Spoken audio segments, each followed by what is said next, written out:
جب حضرت مہدی کی قیادت میں مسلمان صاحب ایمان اہل عرب یہودیوں اور عیسائیوں کی طاقت سے ٹکرائیں گے تو ان کی مدد کے لیے دو جانب سے اللہ تعالیٰ کچھ بھیجیں گے مدد۔ ایک تو آخری مرحلے میں مدد آئے گی حضرت مسیح عیسیٰ ابن مریم کا نزول، جو یہودیوں کی طرف رسول بنا کر بھیجے گئے تھے۔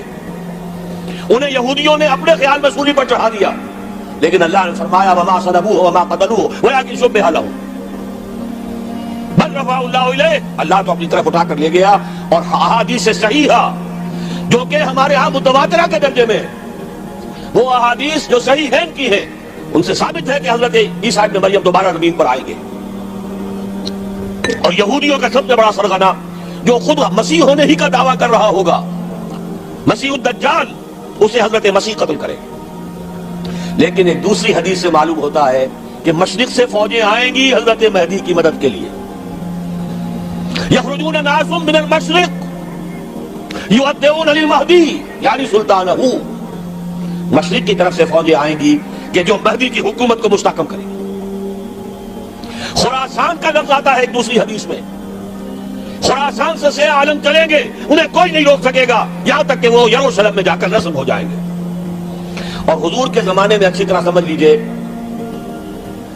ہند کسے کہتے تھے حضور کے زمانے میں؟ پاکستان ہند میں شامل نہیں تھا، سندھ و ہند، سندھ ایک مکمل ملک تھا، ہند اس کے بعد شروع ہوتا تھا۔ یہ راجپوتانے کا اور تھر کا ڈیزرٹ جو ہے، اس سے آگے جو ہندوستان ہے وہ ہند تھا۔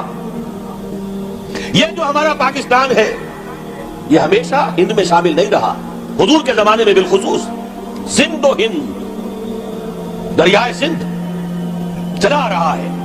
یہ ساری ٹریبیوٹریز جو پنجاب کے اندر اس کی ہیں، یہ سب ایک علیحدہ ملک ہے جو اس زمانے میں سندھ کہلاتا تھا۔ اور نمبر 2 یاد کیجئے، اس زمانے میں خراسان ایک علاقہ تھا جس میں موجودہ افغانستان کا 2/3، تھوڑا سا حصہ ایران کا، اور جہاں تک میں تحقیق کر سکا ہوں آج تک پاکستان کا بھی علاقہ، خاص طور پر مالاکنڈ ڈویژن جو خراسان میں شامل ہے۔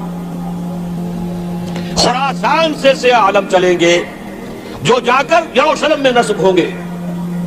یہاں بھی ایک نقطہ نوٹ کر لیجئے، پہلے بھی یروشلم ہم سے چھینا تھا، کس نے چھینا تھا؟ عیسائیوں نے، کروسیڈرز۔ واپس کون لیا، کس نے لیا؟ عربوں میں دم نہیں تھا، عرب عیاشیوں کی وجہ سے کھوکھلے ہو چکے تھے۔ واپس لینے والا صلاح الدین ایوبی، کرد خون۔ اب دوبارہ